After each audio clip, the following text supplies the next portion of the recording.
Google Maps Street View entre os anos de 2010 a 2022. Com base nas evidências, conclui-se que as árvores do talhão de eucalipto se encontravam em processo de declínio vegetativo pela seca de ponteiro, com perda contínua de copa e, consequentemente, raízes desde 2011, e que a supressão do talhão para evitar riscos de queda se fazia necessária desde o ano de 2015, ano em que as imagens analisadas comprovam visualmente o declínio em todo o talhão. Sob o ponto de vista dos técnicos da Comissão Especial de Arborização, o parecer corrobora com as informações advindas do laudo da PlantCare de 2015 e até de observações anteriores, de 2012, que apontam a presença de grandes quantidades de galhos secos em função da seca regressiva, ou seja, seca de ponteiros evidenciando fragilidade e alto risco de acidentes. Conclusão. É possível observar que, por parte desse Conselho de Meio Ambiente, por meio de toda a documentação apresentada, houveram inúmeras tentativas de diálogos e alertas dados à Secretaria de Serviços Públicos a respeito do bosque de eucaliptos. Iniciativas advindas do CONDEMA, que desde 2012 apresentaram documentos abordando a importância de se ter planejamento e cuidado com a arborização urbana de Campinas, como é o caso citado da Resolução CONDEMA 3 de 2012. Recentemente, esse Conselho, através da sua Comissão Especial de Arborização Urbana, também elaborou novos documentos e resoluções, a fim de suprir essa necessidade, que remonta a 2012.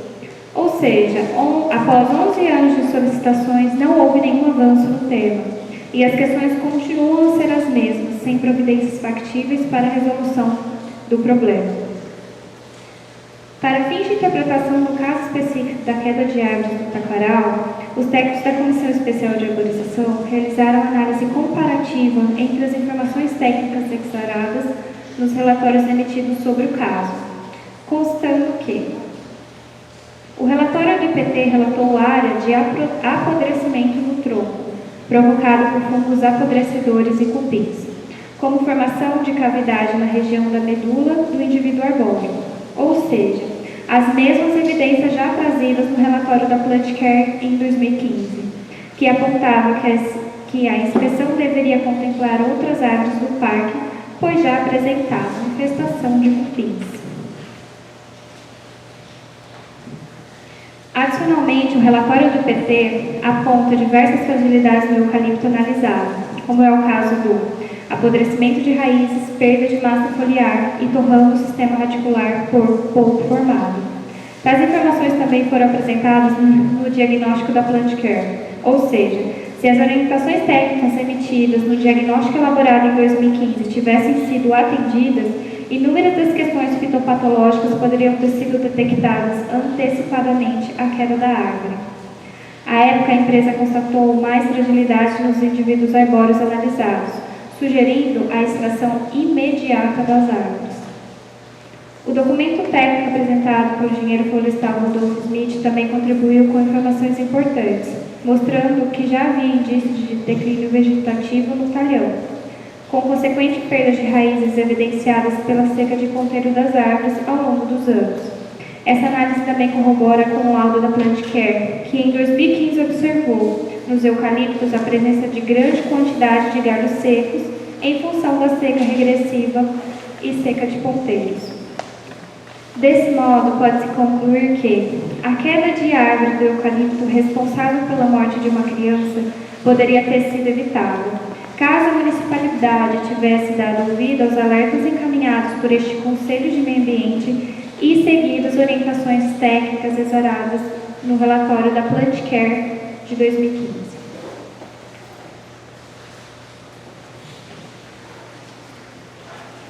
Bom, pessoal, esse foi o relatório que nós, da comissão, elaboramos, né, em análise a outros relatórios, como foi citado aqui no documento.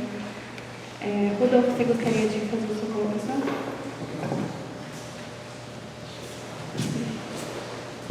Sempre citando que cada item referido tem a sua indicação bibliográfica direitinho, tá? Eu queria aproveitar também no outro tema anterior, eu acabei não pedindo a palavra, porque eu sabia que ia falar agora, da importância de solicitarmos que a Secretaria, nas contratações que ela venha fazer, para as medidas de compensação ou para as medidas de adoção de tecnologias, como está sendo divulgado, ou que eles estão buscando a Exalc, buscando outros parceiros, que seja feito um edital, né? Que o CONDEMA exija a elaboração de um edital e que o CONDEMA exija que esse edital seja apreciado pela comissão, né? Para que a gente possa ter a garantia de que a contratação vai ser baseado em quesitos técnicos, né? Em quesitos técnicos mínimos, e que não seja por indicações ou por dando vantagem para um ou para outro. Então, a forma correta de se fazer isso é estabelecer um edital, né? A gente analisar esse edital, dar publicidade a esse edital e dar oportunidade para todas as empresas ou entidades que queiram participar ou fazer um trabalho e tenham capacidade técnica para isso, né? Então, para que não seja escolhido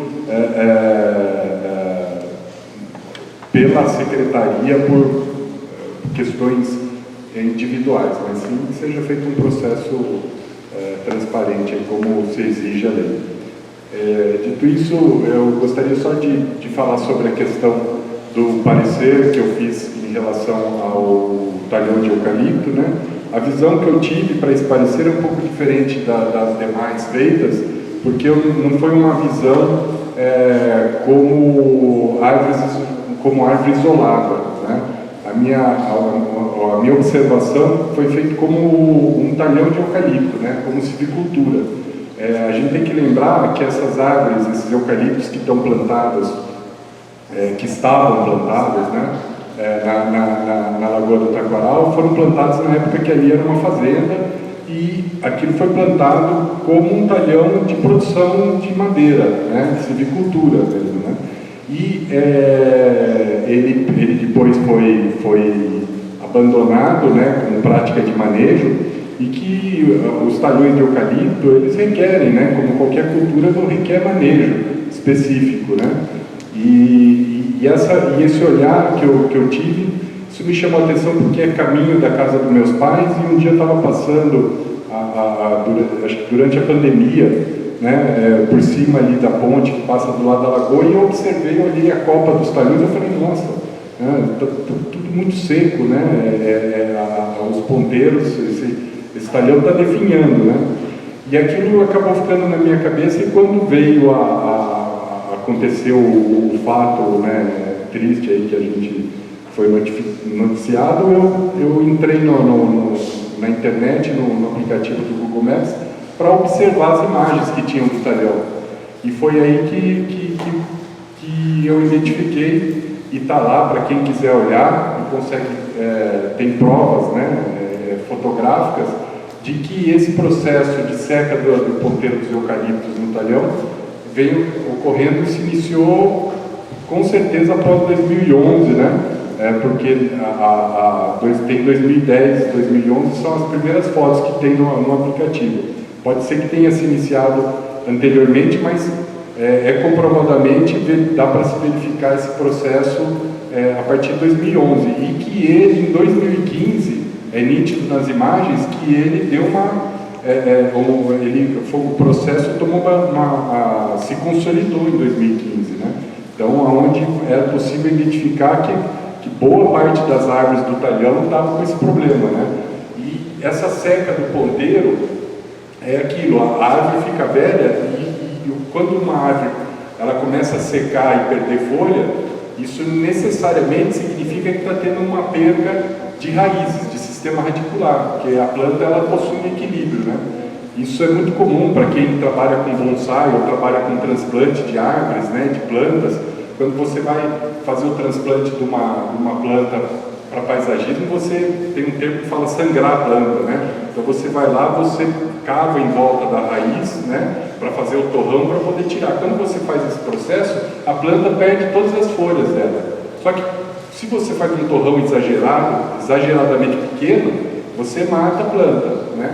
Então você tem aqueles limites. Isso também para quem faz bonsai, né? Você tem que ir podando a raiz, para sempre tomando cuidado para não perder esse equilíbrio, para não matar a planta. Então quando você mexe nas raízes, você perde folha. Então necessariamente, se a árvore perdeu folha em cima e ela está perdendo folha, perdendo copa, ela também está perdendo raiz, né? E isso dá para ver nas árvores que caíram, que o torrão da árvore que caiu, que tombou dessa árvore que caiu, estava muito pobre em raízes, né? Então, esse processo, e isso se comprova também, né? Não é à toa que agora, em 2023, a prefeitura foi lá e cortou todas as árvores de eucalipto, né? E foi baseado nisso, né? Nesse problema civicultural que está ali identificado, mas é possível comprovar que desde 2015 isso era gritante aos olhos e já podia ter sido feita essa supressão, né? Alguns colegas questionaram sobre a questão de, no parecer, isso poder se confundir com a questão da deciduidade das árvores, né? Do eucalipto ser uma espécie que perde água, perde folha no inverno, mas a seca dos ponteiros é uma característica bem diferente, né? Da questão da perda das folhas pela questão da sazonalidade, né? Porque quando é sazonal, as folhas ela perde por inteiro, né? É uma perca equilibrada na copa. Na questão da seca dos ponteiros, isso acontece, ela perde especificamente na parte de cima, né? Principalmente na apical e na ponta dos galhos, né? Então, e é isso que fica claro e está evidenciado nas fotos. E o que acontece? A árvore ela cresceu lá durante, né, não sabemos exatamente a idade da árvore, mas sei lá, vamos dizer aí 80 anos, talvez, esses eucaliptos, e ela cresce, o tronco cresce. E a árvore, quando ela começa a definhar, ela vai perder copa, ela perde folha, perde copa, ela perde raiz, mas ela não perde o tronco.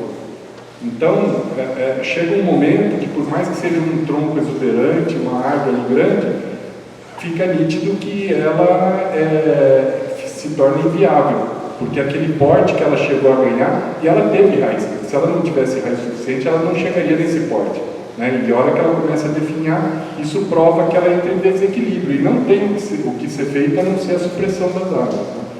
Então, e esse olhar de silvicultura é importante ser feito. Eu acredito que talvez uma recomendação seja que busque o parecer de outro engenheiro florestal que seja especializado em silvicultura e não em arborização urbana, porque aquilo é um talhão de eucalipto, né? É uma cultura, né? Então é importante ter esse olhar de um silvicultor, né, para comprovar essas questões, né? E isso está lá provado em imagens, são provas, né? Que estão lá, que desde 2015 já deveria ter sido, infelizmente, né, é triste perder essa história, né, mas infelizmente desde 2015 já deveriam ter sido suprimidos essas áreas, para que não ocorressem acidentes. É isso. Obrigado. Na Câmara, aquela comissão da Câmara trouxe o Brasolim para fazer uma exposição aqui também, né? Todos vocês, muitos estavam lá. Só justificando a fala do Rodolfo, o nosso documento não teve esse enfoque de estabelecer nenhuma tomada de ações, porque isso também já tinha sido tomado nos dois relatórios analisados. Tanto o relatório BB como o relatório BPT, ele descreveu várias ações que poderiam ser feitas a respeito da manutenção das outras árvores do taquaral. Então, não coube à comissão essa tarefa aqui. E também pelo fato desse documento ele ser um documento inicial, norteador, né, para a gente entregar essa documentação para o Ministério Público. E como a gente já viu, tem muitos outros desdobramentos que estão acontecendo no Ministério Público a respeito do caso. Então, algumas orientações estão sendo dadas pelo próprio Ministério Público. Então, a gente também não achou cabível agora definir nenhuma orientação técnica e de manutenção e por aí vai. Mas qual a nossa ideia com esse documento? Era apresentar essas análises dos documentos técnicos, que é a parte que nos cabe, né, como uma equipe técnica, e a partir desse documento passar pelo jurídico, com a nossa advogada está aí, a doutora Daiane Mardigan, para ela compilar com as informações jurídicas do caso e também analisar os desdobramentos que estão tendo no MP a respeito do caso e mandar esse documento para o Ministério Público. Né, a professora estava falando que, nossa, o que a gente faz? A gente está tentando, a gente está na luta aqui, mandando coisa para o MP até abarrotar eles de documento. A Tereza, se ela estivesse aí, ela ia poder falar que cada vez que ela tem acesso a alguma coisa, ela manda um monte de documento. E esse daqui é mais um, professora, a gente está na luta, viu? Estamos fazendo a nossa parte. E torcer, né? Torcer, porque a gente vê que nessa teia de coisas que acontecem, esses documentos aqui, eles falam de decisões que foram tomadas em 2012 do Condeno.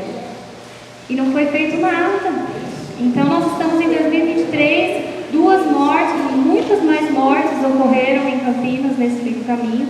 E a gente ainda... Eu estou dizendo que não faz nada.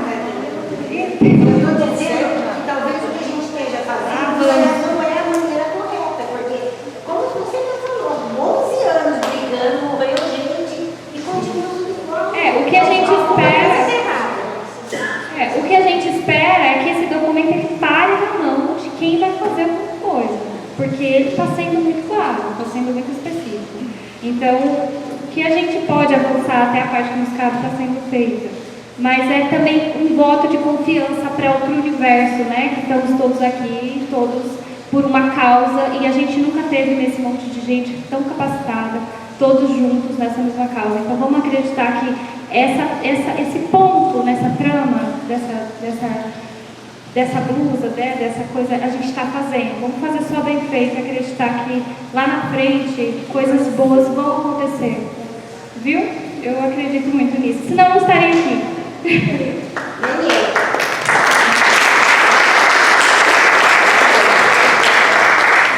Eu posso considerar que foi aprovado por aclamação? Pode.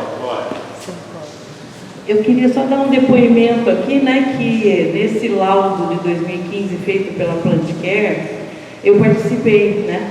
A Plantcare contratou a Unicamp para fazer a tomografia das 7 árvores, dos 7 eucaliptos. E, pela tomografia, eles estavam todos condenados. E, efetivamente, né, combinou com o laudo que foi feito pelo Joaquim da Plantcare. E acho que isso é muito importante, assim, porque naquele momento, o que é importante aqui? Naquele momento, a Prefeitura acatou o laudo da Plantcare no que diz respeito os 7 eucaliptos que nós avaliamos. Mas o importante, né, que está aí nesse documento é exatamente mostrando que foi mostrado naquele documento, foi apresentado no documento que foram feitas todas as análises nos 7 que eles pediram, mas que era evidente que os demais eucaliptos estavam na mesma situação. E eu acho que é isso que é importante, isso que foi destacado aí. Não foi nem os 7 eucaliptos que foram avaliados naquele momento. Mas assim, eu sou testemunha porque eu estava ali, né? Eu não participava do problema ainda, nada disso, mas a gente já estava lá fazendo isso, junto com a Plantcare. Obrigada. Bom, então, pessoal, o que nós tínhamos para hoje era exatamente isso: apresentar os documentos, fazer os nossos técnicos, né? Olha que honra, né, da gente falar os nossos técnicos com gente de tanto gabarito. A gente queria apresentar e fazer a aprovação para dar os encaminhamentos. Como eu já falei, a gente estava com o quórum reduzido e a gente não pode ferir qualquer princípio, senão, de repente, vamos dizer que tudo que fizemos está nulo, né? Portanto, como todos tiveram acesso, todos os conselheiros, agora me perdoem aqueles que não são conselheiros, a gente quer todos juntos conosco, porque mais cabeças pensando, melhor ficamos. Mas os conselheiros são em número insuficiente e como foi enviado tudo isso para todos os conselheiros há bastante tempo agora, né? Porque já não é a primeira vez que nós enviamos. Então, enviamos de novo e na reunião do dia 27 ou do 28, então a gente referenda. Os que saíram hoje daqui já assinaram aqui que estão de acordo com os 2 documentos, tá bem? Para a gente encaminhar onde quer que a gente identifique, ok? Então, para vocês que estão aqui, o que eu quero fazer, o Carlos Alexandre tem alguma sugestão a mais, por favor. Então, aproveitando então que já foram encaminhados documentações anteriores, como a professora Letícia colocou, pleiteando que houvesse internalização das indicações que a Comissão de Arborização já levantou em uns outros documentos, que foi inclusive encaminhado para o Ministério Público, e eu sei que o Ministério Público também reiterou isso junto à administração, né, para que aquilo fosse observado e internalizado na medida do possível. Eu acredito que, assim, no âmbito ainda do gancho, o que a gente pode fazer, como foi proposto aqui e colocado, né? A gente precisa colocar alguma coisa, o que o CONDEMA pode fazer. As resoluções normativas dos Conselhos de Políticas Públicas, ela tem um fator de direcionamento de política pública e de fiscalização. Esse é como funciona esse instrumento, que é um instrumento infralegal, né, mas que tem peso de lei. O que eu gostaria de fazer um encaminhamento, professora, é que a gente pudesse se debruçar, então, com a meta da gente trabalhar uma resolução. O que o Rodolfo trouxe aqui, por exemplo, ele levantou um dos pontos, que é a questão dos editais. Então, assim, o CONDEMA pode elaborar uma resolução onde ele pontue quais são as metodologias exigidas para controle de gestão de arborização urbana, inclusive com base no próprio CALC, que é a legislação Itaí, é uma lei, né, premente, o próprio plano do verde do município, e que também a gente possa indicar as metodologias de análise fitossanitária, de processo de gestão da arborização urbana da cidade. Aí sim o CONDEMA pode estabelecer uma normativa que tenha, uma resolução que tenha um peso e que ela pode ser levantada a qualquer momento quando a gente tem o não cumprimento dessas etapas na gestão pública. Isso dá para a gente fazer. Então, assim, é uma questão da gente sentar, pegar a legislação vigente e a gente conseguir elaborar isso. Eu proponho a ajudar da melhor maneira possível. Fica a indicação. Ajuda aceita, claro, né? A gente nunca rejeita ajuda.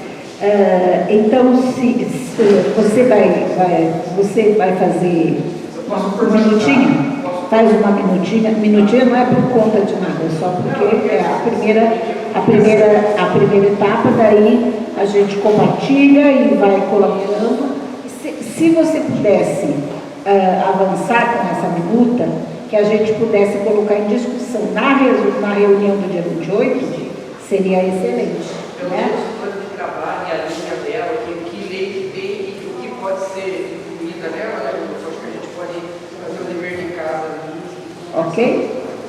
Então, eu pergunto, alguém está contra algum desses procedimentos ou dessas ideias de encaminhamento? Não? Vamos votar o último relatório. Eu gostaria que me absteve, porque a Secretaria de Justiça vai ter que se defender em juízo.